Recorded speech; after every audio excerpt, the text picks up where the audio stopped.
Hi guys, good morning. Well, it's still just this much morning left before it's 12. The banging you hear is my kettle that's coming to the boil because I need me a bit more hot water in order for you to get what I want to give today. I want to talk about vibrational stuff that's been happening. And so I have me hot water. I'm also burning bit Palo Santo. I have these. I wanted to show you these. Whether I've no idea whether you can get them where you are, but I bought another little booklet of these in France when I was over there. As you see, it says Papier d'Arménie. It's very old school. It's very Victorian. This is what they used to do. By way of incense. I think it's quite, it's an old brand, and it says here there's an instruction in English and in French and so on. Oh yeah, the brand of these was started in 1885. So what you do is inside it looks like this. You have little strips like so, and what you do is you can actually tear off, they're sort of perforated, tear off a strip, or in this case half a little strip like that. And this is like a very soft kind of paper that is, I have a lighter here somewhere. Hang on a second. The lighter was just here underneath the back. So you're supposed to fold them up, but I don't do that. I can just use it like this. The paper is actually soaked in a nice fragrant essential oil, benzoate resin oil. And so what you do is you light it up like so, just a bit, and it smokes itself away like that. And this actually has the effect of an incense. It's it looks like this one hasn't caught on completely. This is actually, burning too quickly like that. You just want it to glow gently and spread. It's really nice, a really nice sweet fragrance, and then I stick it in my, can I show this to you like this? In my bowl, my shell, my oyster shell that has Palo Santo bits in there as well. So I will be using a combo of this and Palo Santo and a bit of sage potentially in a bit as well. These are really neat. I don't know what I paid for this, just a few euros I think. And I'm trying to, go as easy on them because I won't be able to buy this in the Netherlands, I think. And I'm not sure they're exporting even. It's just for, the notion. I don't think you can make this yourself, although wouldn't use newspaper paper for that. Not with inks and stuff, so yeah. Anyway, just a side note. I wanted to come back out and talk about energy work as it has been developing for me lately. And in order to do that, I think I have to reintroduce a couple of concepts. So we might be here for a little while, if that is okay with you. Because what I tend to do is I suppose what I should be saying is I have a relationship with the earth, which is the same, as everybody else. I just have, encountered some of these strategies. I have learned strategies from other people. I've applied them to me, to myself, to my energy field, to my aura, and so on and so forth, because I needed them. Nothing that I do here would be in any way impossible for another person to also do. Nothing about what I'm telling you here is really specific to me. What may be specific is how I go about it or how I experience it. Yes, of course, that's the case. But other people can apply these techniques or these strategies just as easily. It's just that it takes quite a lot of commitment. You have to feel your way forward, which isn't the easiest thing to do, certainly in the world that we live in nowadays, you know, it's just so hard to even just focus on what's going on. And then there's another little caveat that I always have to attach to this. Once you get started on this type of process and it really works for you and it makes you feel better, then you are hooked. So you start learning a whole lot more about what your energy is like, what is your normal vibration, and you just don't accept it anymore when your vibration is interfered with by other people or by circumstances or any of it, you know. You can't bear it. Or also after a while, it just depends on what you want, really, what kind of a whatever, you know, what kind of a level you're at, or whatever you feel that's important to you to focus on, you know. But once you're into this type of work, you have to sort of keep it up more or less regularly. So that's something that I've found. How I go about this, I have several lines of energy work that I use. And the simplest one would probably be something along the lines of grounding, where if I am not connected enough, I tend to be a really cerebral kind of a person. I am engaged in mind things a lot, and in you know, art. And if I'm happy, if my life is all, you know, according to spec, then I tend to be involved in all sorts of things that tend to be on the brainy side. So for me, grounding is essential. It's also something that makes me feel much better. It makes me feel connected to the earth and also to people, even.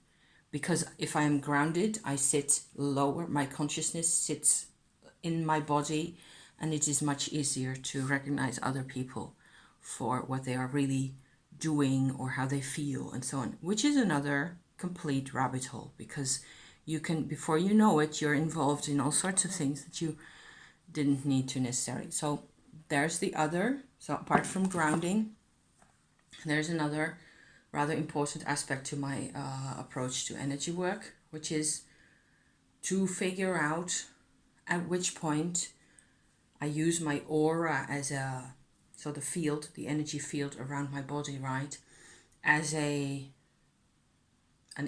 an image, if you like, or a framework to determine whether my energy is being influenced by other people's energies.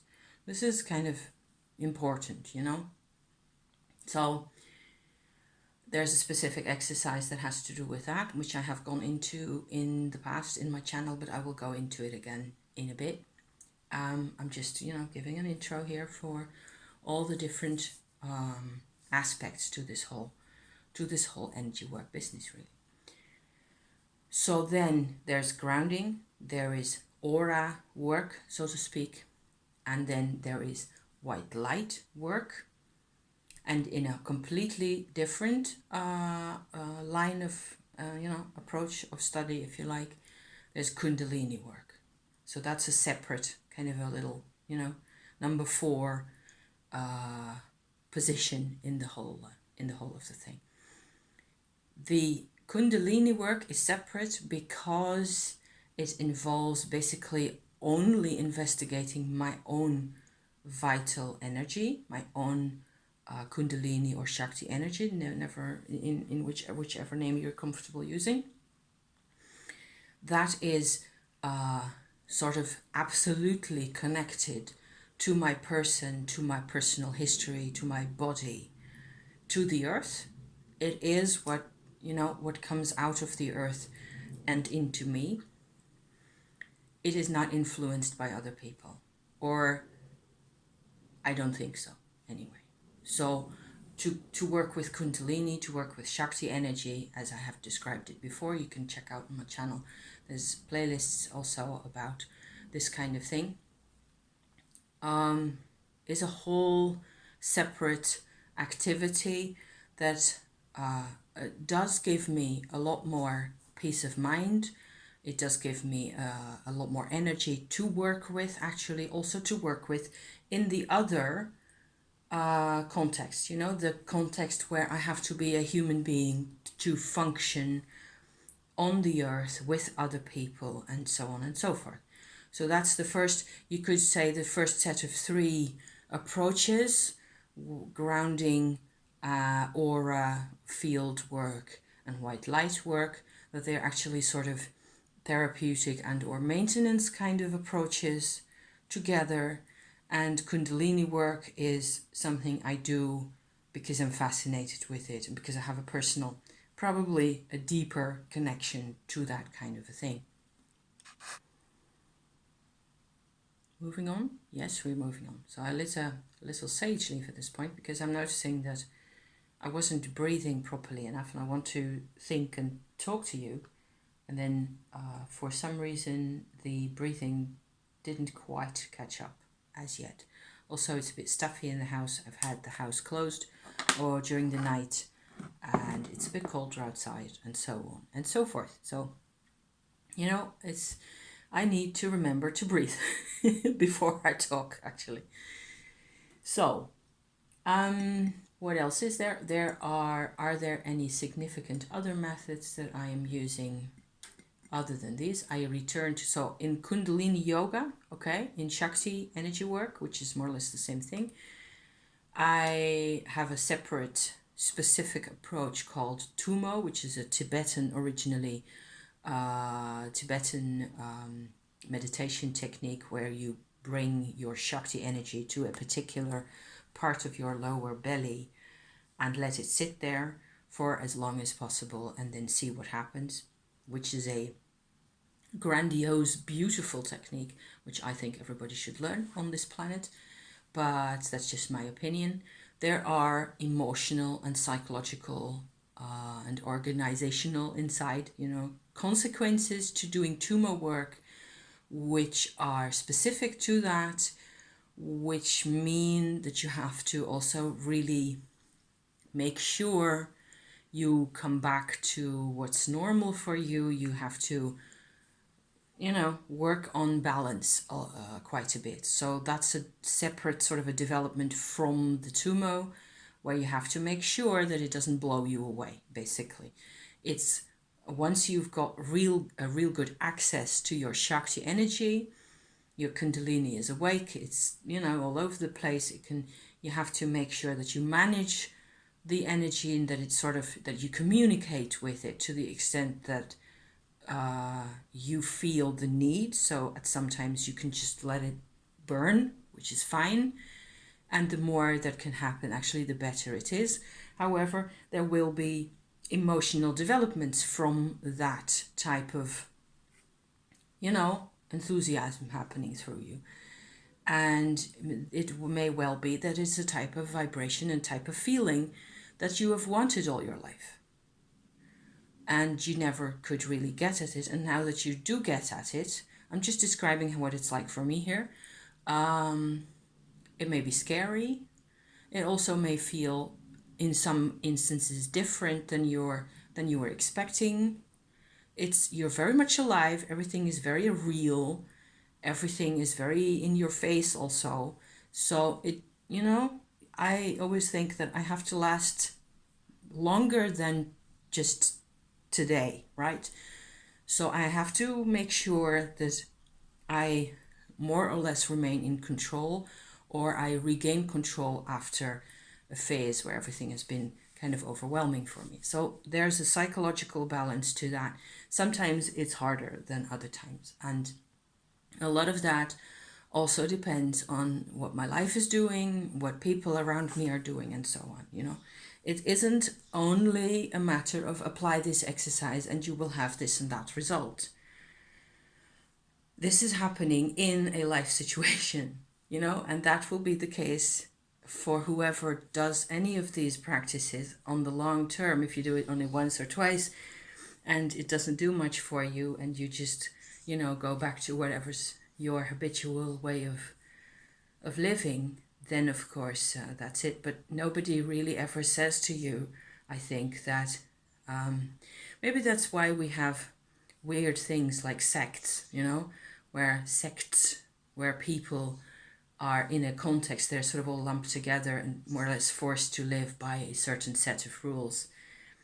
And in that way, their habitual insides are massaged into the vibrational direction that is supposed to be profitable to them or the group or whichever. And I'm not talking about sects that do things that we don't approve of. There's millions or hundreds of thousands of people out there who are involved in some type of a religious kind of a context where with other people they are engaged in a type of energy work, really. And in order to do that, in order to maintain it, to have a discipline, to have a practice, to the return to every day and so on and so forth, and in order within all that to feel safe, they have this whole network of rules. Yeah, you're not allowed to eat meat, or you have to blah, I don't know, you have to dress in white, whatever, you know, which is fine. And I think it's completely natural for people to go and choose patterns like that. I haven't myself, because I have had a very strong aversion, dislike for everything that looks like some person having authority over me.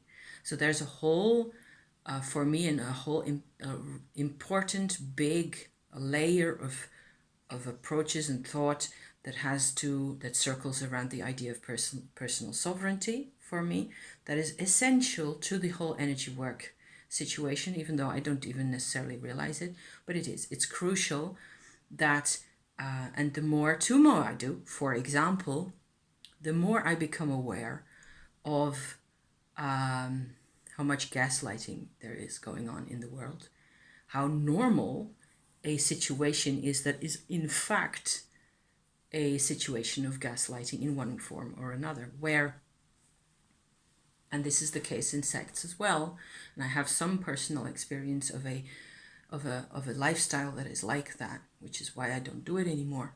So I have experience with what it is like from childhood onwards, in fact, what it is like when a person's reality, another person's reality, is superimposed on your own, and your own reality is either absorbed in theirs, as was the case with my mother's, or fundamentally denied or made less than the authoritarian type in the situation. This always happens in a situation where there's a pattern of dominance, to which I react really badly because you know.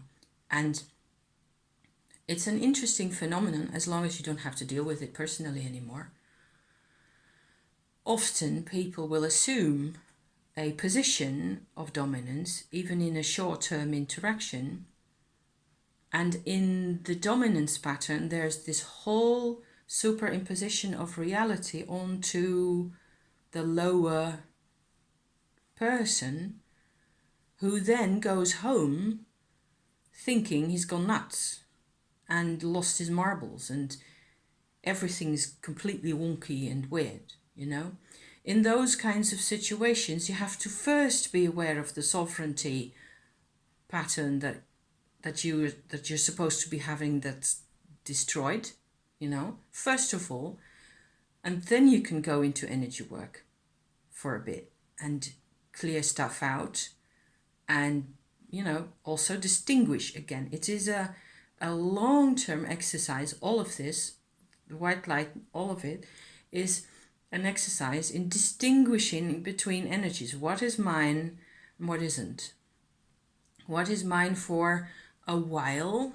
What is okay to be mine? And what really isn't? And what happens? And where's my reaction to this pattern? And so on and so forth. So these things I'm describing in a bit general terms here. What's happened, you know, for me in a few occasions. And it's striking to me that there is such a thing, that I've actually experienced it much more than I was aware, that a person in a particular position with a particular set of responsibilities. There may be a need for this position, there may be a logical, it may make perfect sense for that person to be in a position of authority over us. But in society, what always happens is that the person who has most responsibility or most accountability in whichever situation will then draw towards them this reality defining strategy. They make out what is right, which is a very undemocratic kind of an approach. It's fine as long as it is about practical things to do with, for example, in a work context, to do with which job should get done first. The person with the most responsibility will have the best overview of, the total set of the work that has to be done. And of course, they have to decide for other people, you go first, do that thing, because then them lot over there can continue, and it's more productive that way. That's completely fine. That's not what I'm worried about. It's the reality definer that I am really stressed out about. And the reality definer often, I'm just going to call it that for now, often brings a lot with it. Such a lot that you actually get a gaslight kind of a situation that nobody's aware of, that nobody's protesting against, that nobody has any notion that you could say, okay, so up to here you have a perfectly valid point, and from there on out, I'm calling a halt to your tactics,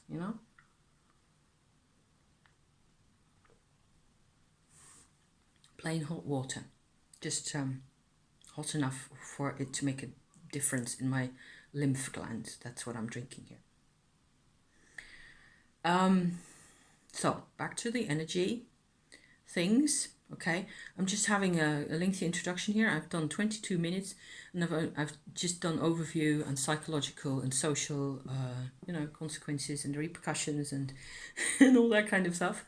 To go beyond that are, it's all part of the same game, if you like.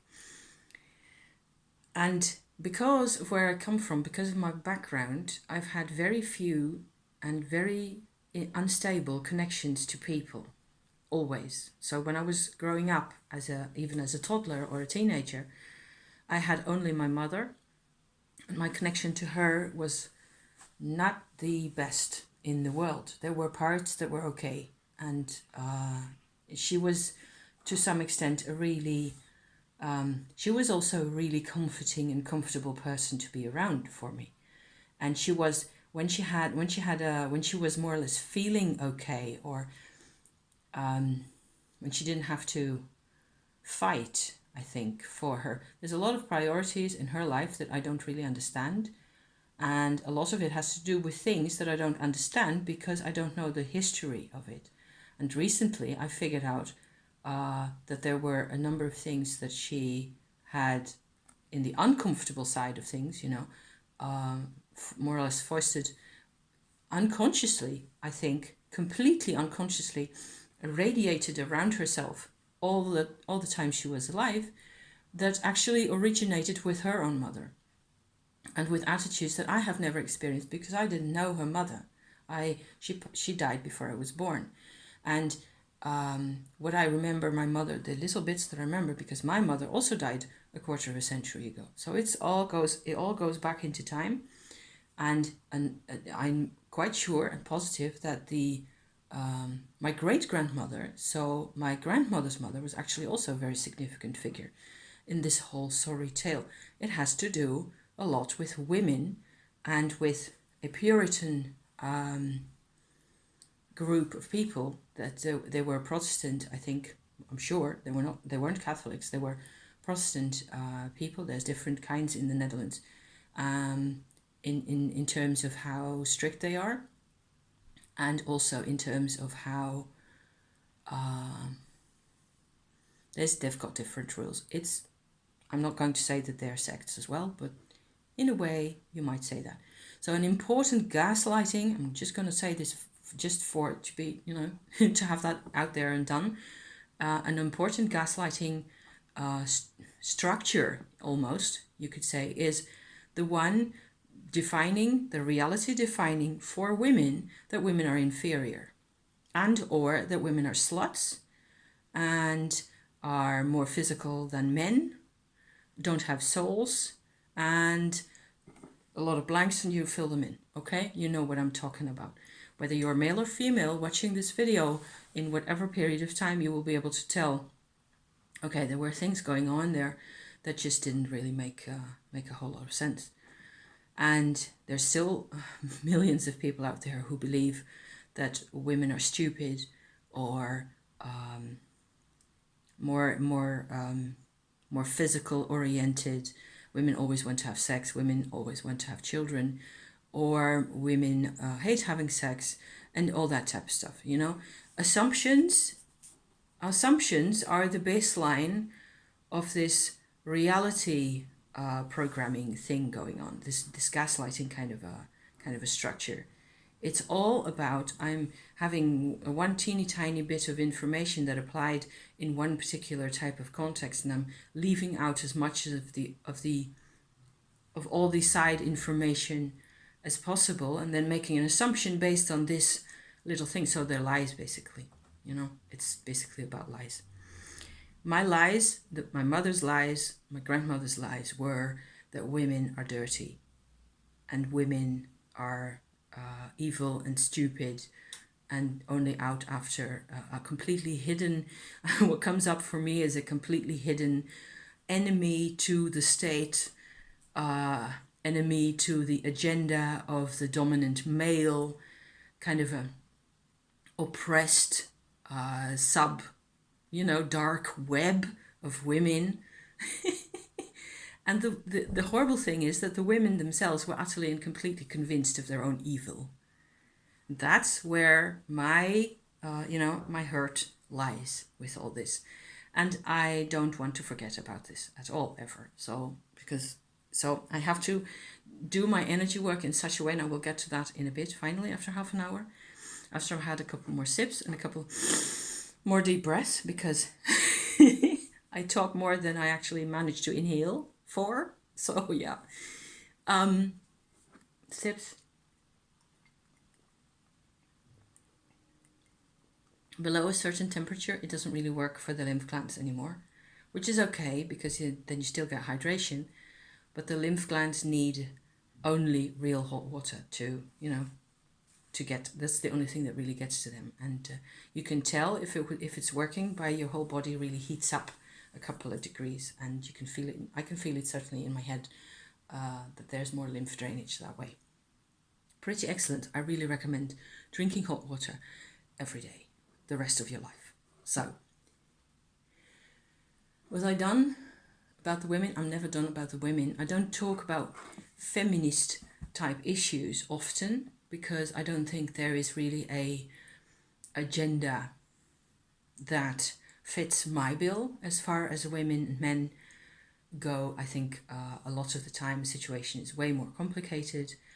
I have ideas, but a lot of that isn't really about positions and roles and dominance ever. My approach to men and women is that women are very complex creatures, and we have to deal with that complexity in ways that are in themselves complex. So yeah, so there's that. I think that concludes that bit for me. In terms of what I have been doing as to energy work, recently I have done a couple of white light sessions. So there's this whole white light thing. It's a familiar term to somebody. People talk about light work, light workers. It is, I would say, a subset of strategies of energy work. It just depends on where you focus your attention, what kind of an energy work it is that you're going to do. You can do grounding work, which is more or less the cohesive making for yourself, which is really nice. It just ties yourself into yourself. It makes you more solid. It is not necessarily a lower vibration. It is a different vibration. It is a manifested vibration.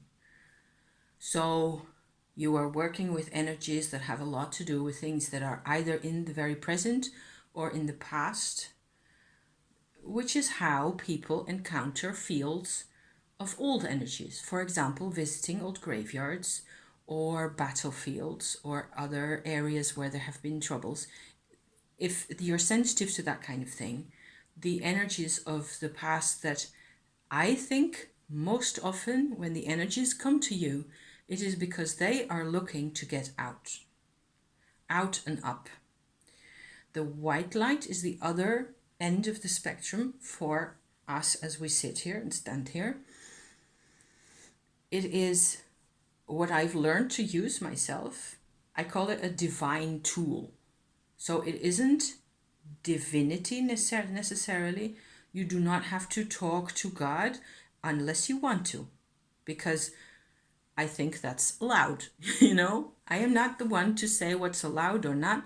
If that is something that's comfortable for you to do, then by all means do it. The thing is that you are trying to get access to this divine tool, which is a vibration or a field. Sorry for that. It's already becoming a bit much. It is a particular field that you can ask to come. You have to ask for it to come. That's actually the best attitude. It has different ways of showing itself inside. You don't see this. I don't certainly see this with my eyes, these eyes. I see it inside. And it has a couple of properties to it. The white light is impersonal. So it is not an individual nature. There's actually an aspect to energy work that I haven't pointed out in my earlier introduction here, which is soul energy work.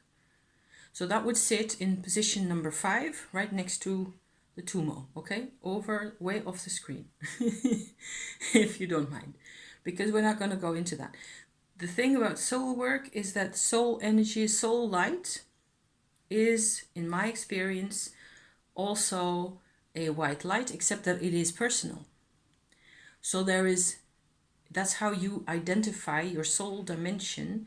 It is a pure white, may have some color, energy that is absolute and very strong, and it cannot be changed, it cannot be influenced, it can be added onto very slowly by us through our lives as we go here.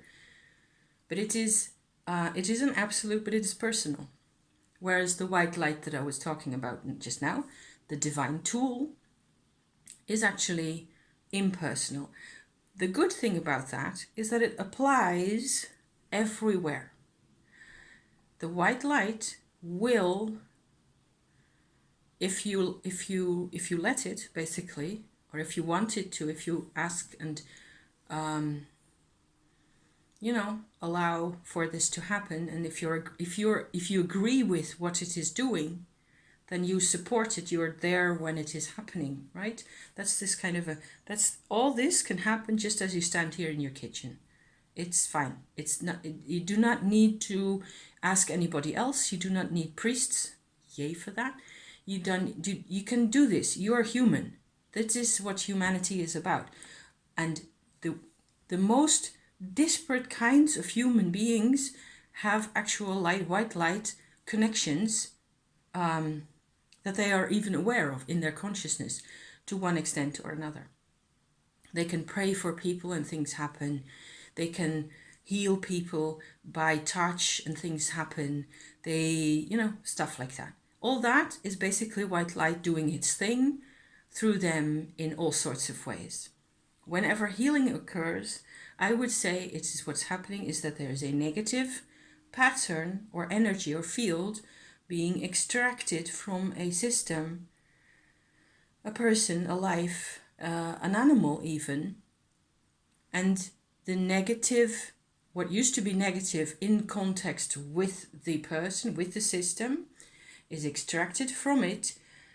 And if you are doing a white light exercise, which is what I am going on about here in your focus, what you see, what you tend to nearly always see, is that the item or field or character that is leaving is transforming already by it changing allegiances, so to speak, from its limited connection to the system that it just came from, upward to the white light that has its origin in it, you know? So it goes home. ET goes home. That's it.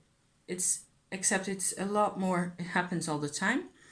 And I think also that was what I was saying just earlier, is that if you are in a place, you do this kind of thing on and off, and in some form or other that it works for you, you come to a place where there's a lot of negativity and you're assailed and overwhelmed by things, and you get headaches, for example, which is something that tends to happen to me occasionally, not so often these days. What with more Tumo, I don't get that many headaches anymore. It still happens, but not that much.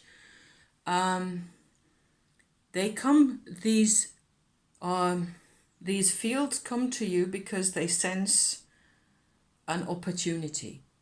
So the only right thing to do is a ghost whisperer style ET go home kind of a management, where you create an opening for them to step beyond what the situation that they're used to.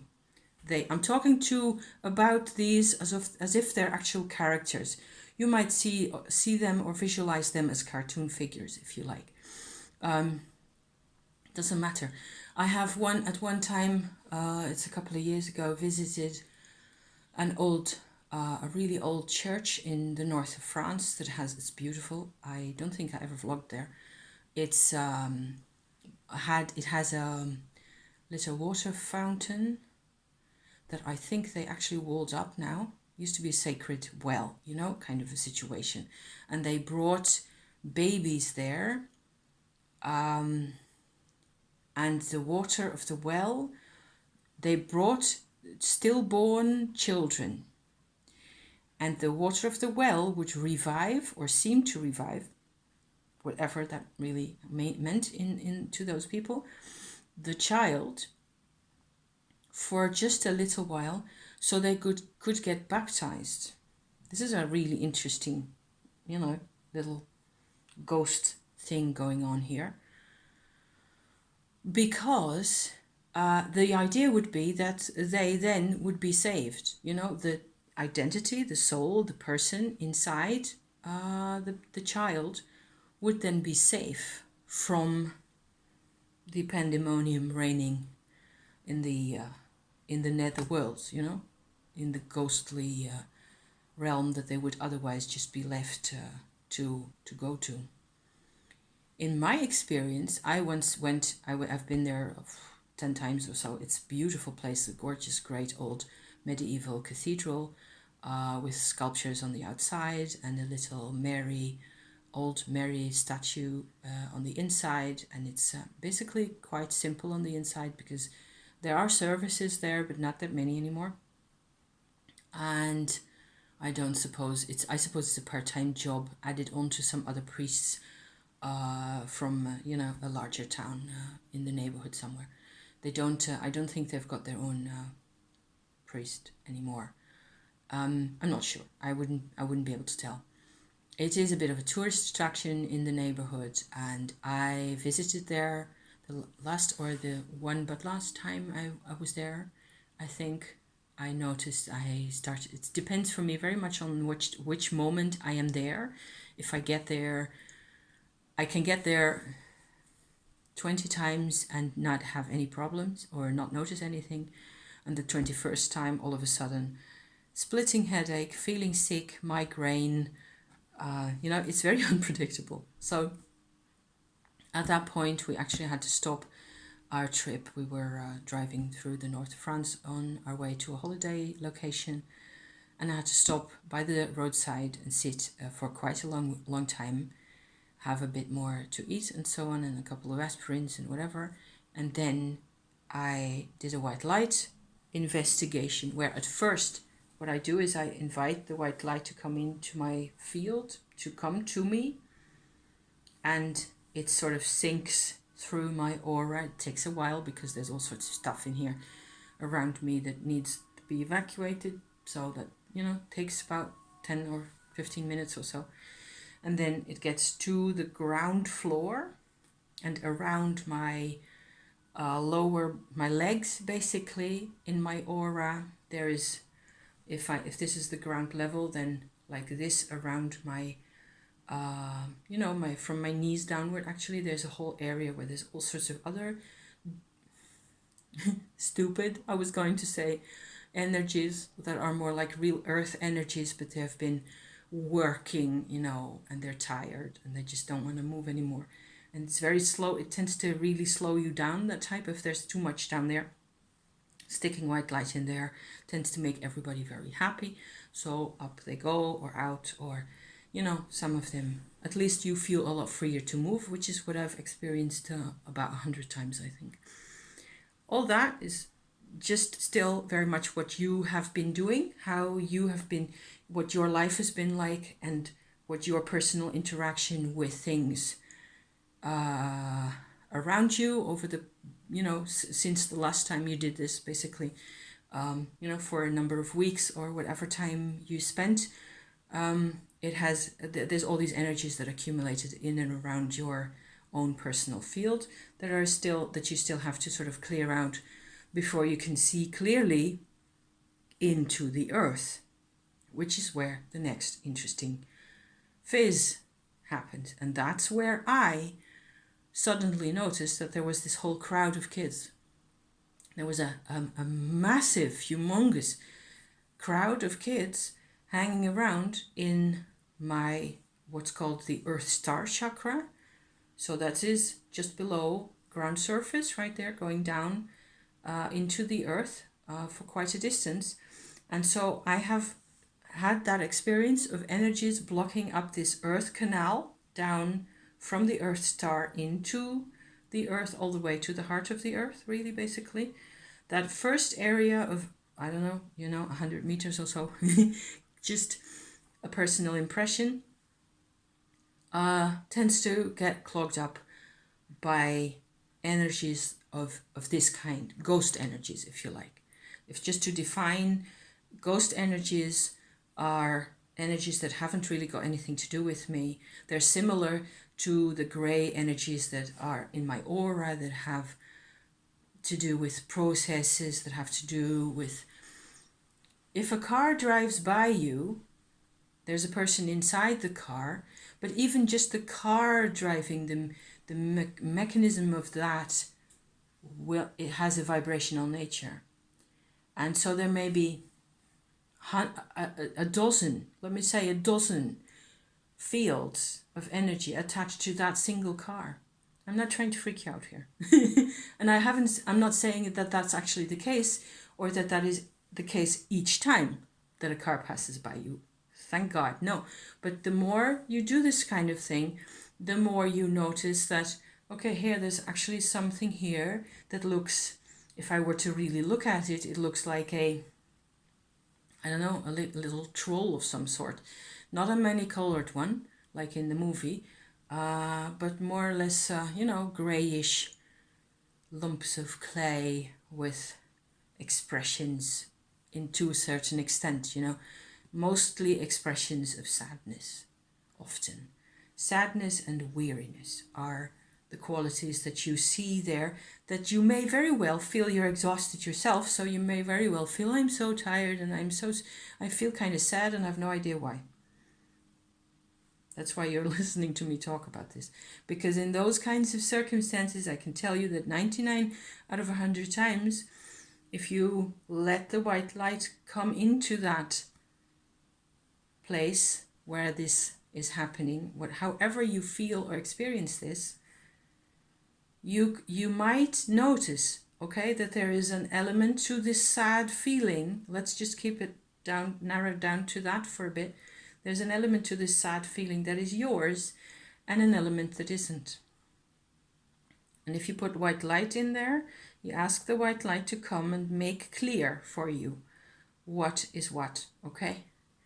And then this energy that is sort of involved and hanging around, and like a kid clinging onto your pants leg, like, I don't want to leave you because I'm comfortable here. Then they find all of a sudden that they're invited to go off into the light, and that they can be more comfortable over there, and they actually even transform, which is a really beautiful thing to see.